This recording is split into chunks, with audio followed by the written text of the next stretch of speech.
Hi, I'm Dinah Reyes, and I'm here with Miss Malcasian talking about the Winter Instrumental Concert. Hi, how are you? Good, how are you? So who will be performing at the concert? The instrumental is the orchestra, guitar ensemble, and concert band, and one small number by select strings as well. Okay, and what will you guys be performing?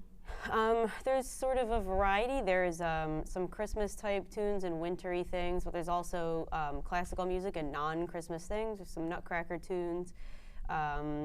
There's a piece that's fun called Capriccio in Espanol that the select strings is doing, guitar is doing an arrangement of Deck the Halls, and then there's just a mixture of other classical things that both are doing, and some pop tunes actually as well from the guitar ensemble. Why Georgia is one from John Mayer. Mm-hmm. Yeah. And why did you decide to pick these? Was it just to get like in the winter spirit?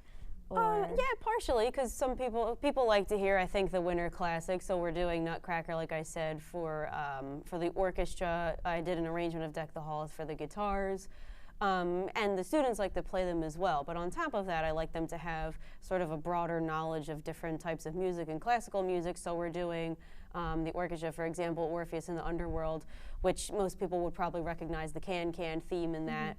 Mm-hmm. The guitars are playing Why Georgia. Like I said, it's a John Mayer song. And they're also the orchestra's doing Pizzicato Polka. It's from a ballet. So I try to give sort of a wide variety to the students playing them so they kind of learn those other pieces, those big pieces for orchestra, and also have fun playing them while they're playing and learning technique. And what are you in charge of conducting? I do the orchestra, select strings, and guitar ensemble.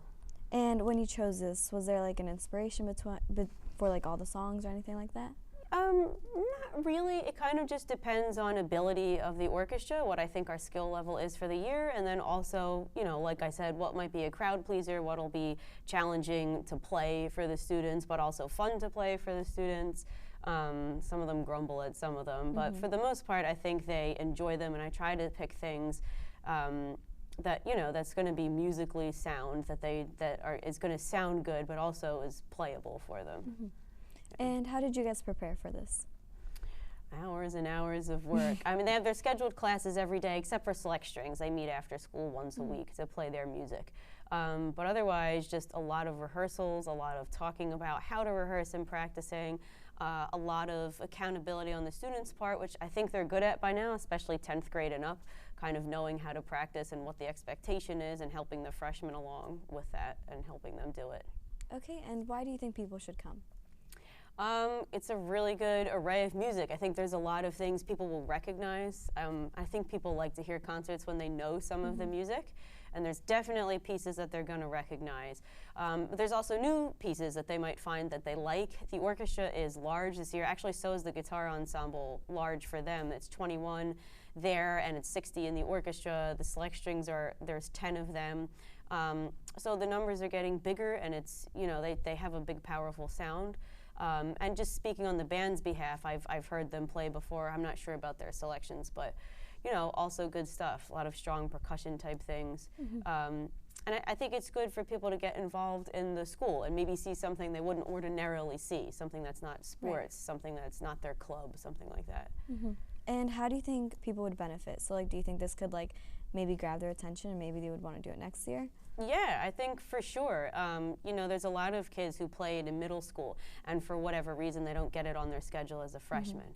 And so sometimes hearing this concert, they see their peers and they say, yeah, I want to re-sign up. That's something I want to do again.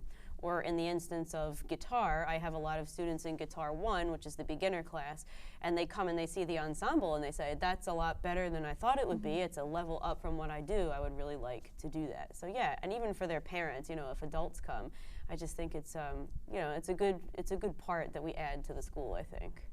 Okay, and is there a fee to get into the concert? Nope, free for everyone. And when and where is this? It's here at the high school in the auditorium at 7 o'clock next Wednesday, the 18th. Okay, is there anything you would like to add? Not really. Having a bake sale to support the music boosters and the trips we take, the things we do, and I hope people come because, like I said, I think it's a good thing that's a little different. It's not a sporting event, and a really good way for people to get involved with something in the school by just coming to watch and supporting. Okay, thank you. Okay, well, you guys heard it here. If you guys want to hear some tunes, please come out to the winter concert. Back to our host.